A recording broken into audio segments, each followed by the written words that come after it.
Shalom Aleichem, paz a todos. Que bom que estamos juntos para mais um vídeo sobre a série do livro de Daniel. Estamos no terceiro vídeo, capítulo 2 desse livro, que se inicia dizendo o seguinte, capítulo 2, verso 1 em diante: no segundo ano do reinado de Nabucodonosor, teve este um sonho. O seu espírito se perturbou e passou-lhe o sono. Interessante que a palavra que perturbou significa estar agitado, confuso, tem a ideia de inquietação. E o verso 2: então o rei mandou chamar os magos, os encantadores, os feiticeiros e os caldeus, para que lhe declarassem ao rei quais lhe foram os sonhos. Eles vieram e se apresentaram diante do rei. Aqui há um paralelo com o texto lá de Gênesis 41, onde Faraó tem um sonho. E ele também chama os magos. E a palavra aqui utilizada é a mesma. E esses não podem dar interpretação para Faraó. E Nabucodonosor, a semelhança, de forma parecida, também chama magos, chama também os feiticeiros, os caldeus. Caldeus aqui temos que entender que era a questão de mestres místicos, mestres ali da mitologia babilônica, e não a questão da etnia. E Nabucodonosor, ele tem sonhos. O texto vai usar o plural. Interessantemente, há uma discussão do que seria então esses sonhos. Alguns pensam que Nabucodonosor, ele sonhou aquele sonho várias vezes, por vários dias. Outros acreditam que possa ser que Nabucodonosor tenha sonhado com aquele sonho em pedaços, como uma série. Então cada dia ele tinha um pedaço daquele mesmo sonho. Ou que Nabucodonosor passou a noite toda sonhando com aquele sonho. O fato é que Nabucodonosor ficou muito impressionado. Aquele sonho o impressionou, até porque na antiguidade se acreditava que os sonhos eram maneiras dos deuses revelarem, falarem, transmitirem alguma mensagem para os seres humanos. Então, na cultura babilônica, os sonhos eram muito importantes. E o que acontece? Há tabletes, foram encontrados tabletes de maneiras para interpretar os sonhos. Então, se a pessoa sonha com tal coisa, significa isso ou aquilo. Então, os magos ali, os caldeus, os sábios, eles precisavam saber do sonho para poder olhar nos livros, para interpretar esse sonho. Mas Nabucodonosor não conta o sonho para eles. Talvez porque ele tenha esquecido, como alguns pensam, ou porque ele está fazendo um teste com aqueles sábios. E é interessante que Nabucodonosor, ele ameaça, ele apresenta consequências de ameaça para se caso eles não interpretem o sonho.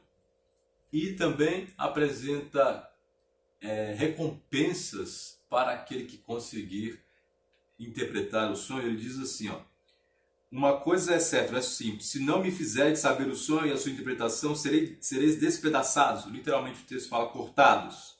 E as vossas casas serão feitas monturo, literalmente feitas em cinza. Mas se me declarares o sonho, a sua interpretação, recebereis de mim dádivas, prêmios e grandes honras. Portanto, declarei-me o sonho e a sua interpretação. Isso nos faz lembrar aquilo que havia na aliança, as bênçãos e as maldições. Mas a resposta dos sábios, dos caldeus, dos feiticeiros, dos magos é interessante. Eles dizem o seguinte: o que o Senhor pede é extremamente difícil. Só os deuses podem fazer isso e esses não habitam entre nós. Eles reconhecem a sua incapacidade. Eles reconhecem que não tem capacidade para fazer, para dizer a interpretação, para fazer aquilo que o rei está pedindo.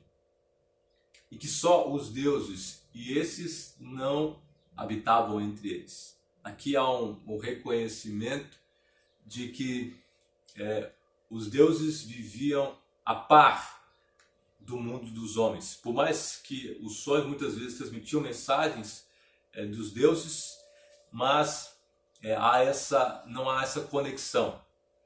E é interessante como isso contrasta com a atitude de Daniel.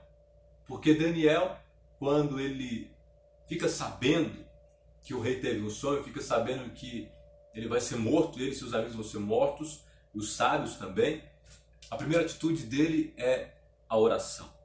Há esse contraste entre aquilo que os magos, que os sábios dizem, essa falta de comunicação entre os deuses e os seres humanos, e aquilo que Daniel faz, aquilo que a Bíblia apresenta de Deus. Um Deus que é sim alguém que se relaciona com os seres humanos, alguém que fala, alguém que se comunica. E na literatura apocalíptica, interessantemente, há essa relação entre o céu e a terra, contrastando assim com aquilo que os sábios dizem. Daniel então pede tempo. Agora o foco da história vai para Daniel e seus amigos. Sai de Nabucodonosor, dos sábios, e vai para Daniel e seus amigos. É interessante que Daniel, ele diz o verso 16, foi ter com o rei e lhe pediu designasse o tempo e ele revelaria ao rei a interpretação.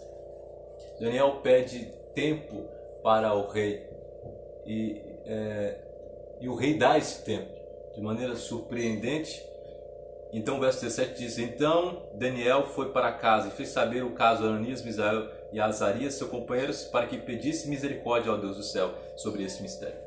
Lá no capítulo 1, verso 7, verso 9, aliás, o texto diz que Deus deu misericórdia e ele obteve então 10 dias, obteve tempo para se alimentar daquilo que ele havia pedido, de legumes, a dieta do Éden, e não participar do banquete real. Aqui novamente vemos a ideia da misericórdia de Deus sobre Daniel e seus amigos.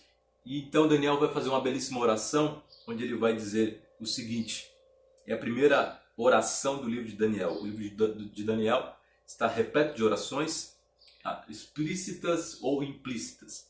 Ele vai dizer o seguinte, verso 20, seja bendito o nome de Deus, de eternidade a eternidade, porque dele é a sabedoria e o poder. Sabedoria no sentido de revelação. Ele que muda o tempo e as estações, remove reis e estabelece reis. Ele dá sabedoria aos sábios e entendimento aos inteligentes. Ele revela o profundo e o escondido, conhece o que está em trevas e com ele mora a luz. Stefanovic comenta que a luz ela é usada em outro contexto como no sentido de sabedoria.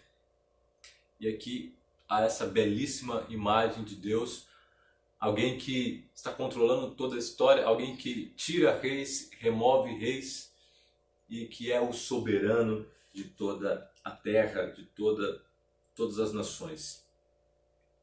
Stefanovic comenta também que problemas sobrenaturais precisam de soluções sobrenaturais.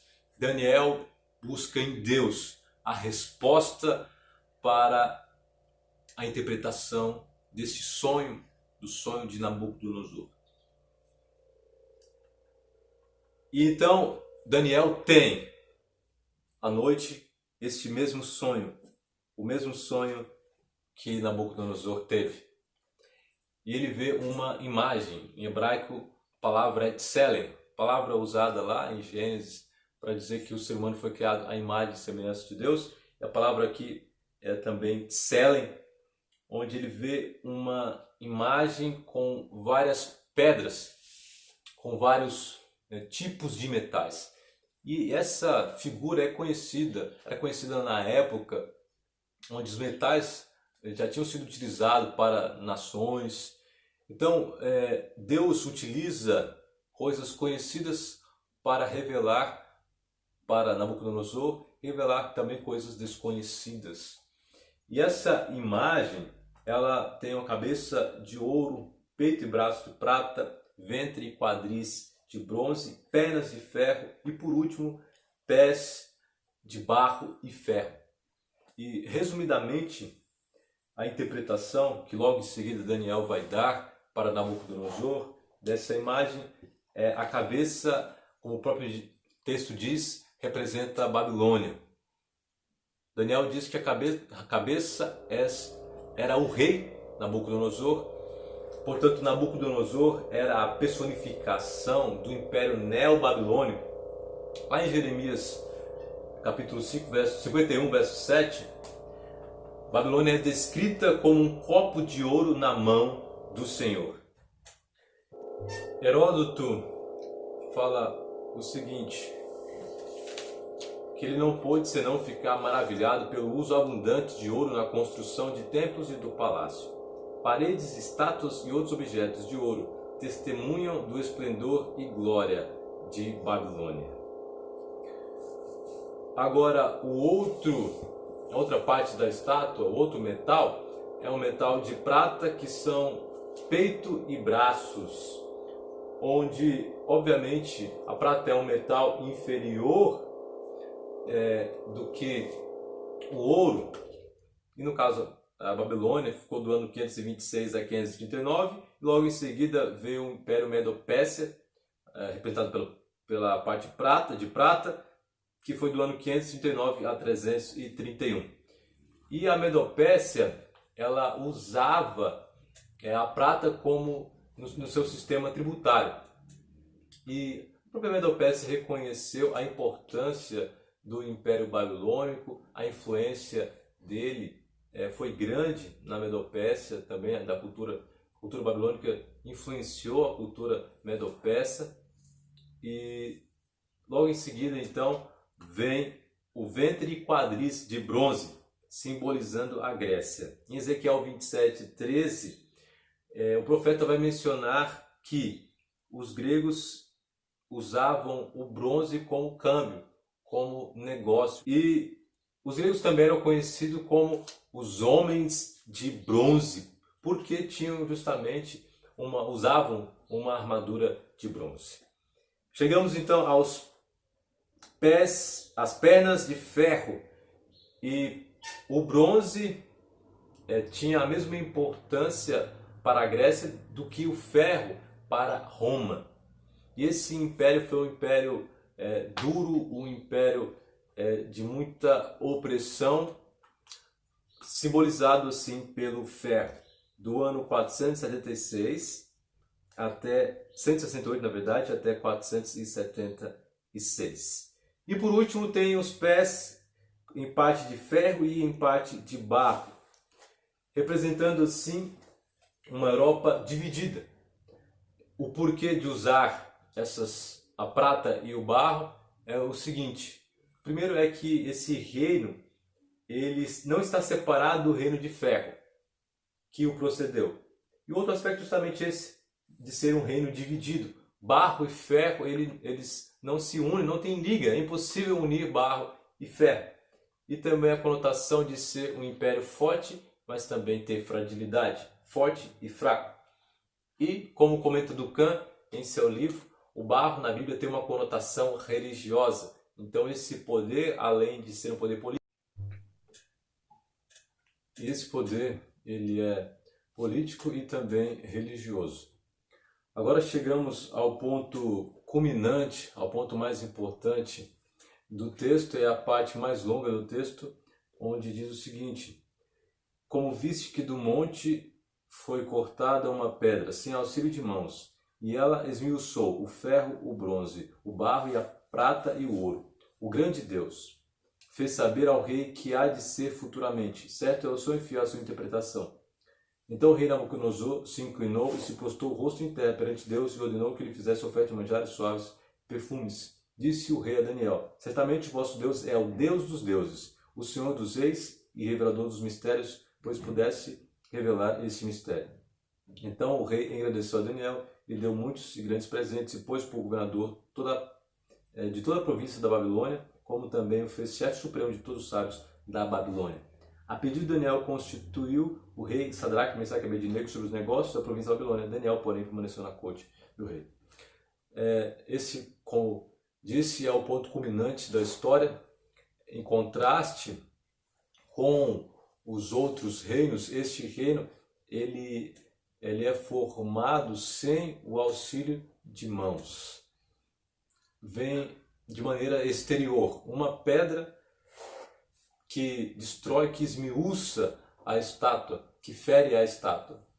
E é interessante como no texto bíblico a pedra está relacionada ao reino de Deus, relacionada à aliança, onde Deus gravou a lei em tábuas de pedra, como diz em Êxodo 20, verso 25. E, por outro lado, o contrário, que é os metais, são associados na linguagem bíblica à fabricação de ídolos, o que implica uma religião de origem humana. E na compreensão bíblica, a montanha pode ser relacionado com Sião. E na cultura babilônica, a montanha é onde os deuses habitam, a montanha como a residência dos deuses mais importantes. Então, Nabucodonosor entendeu possivelmente que se referia a um reino divino, um reino superior. E a palavra aramaica aqui usada, tur, montanha, é equivalente à palavra hebraica tissur, rocha, que na Bíblia muitas vezes é usada para o próprio Deus. E também a rocha é usada como uma figura para o Messias. Portanto, esse reino, diferente do reino, daqueles reinos representados pelos metais, ele seria eterno, ele não passaria, duraria para sempre. Essa história nos ensina muitas coisas. Uma delas é que Deus está no controle de tudo. Ele é o Todo-Poderoso, o Deus do céu. Ele quem tira, ele quem coloca reis. A soberania dele é um aspecto exaltado aqui nesse capítulo. E também a sua maneira de comunicar, de se revelar. Deus fala inclusive com o rei pagão, Nabucodonosor, a semelhança como ele fez em outros momentos ao dar sonhos para Faraó, e há muitos paralelos aqui ao final desse texto, como José, Daniel se torna depois do rei o mais importante na Babilônia, e também os seus amigos vão ser importantes. O rei ele agradece por ter Daniel interpretado o sonho.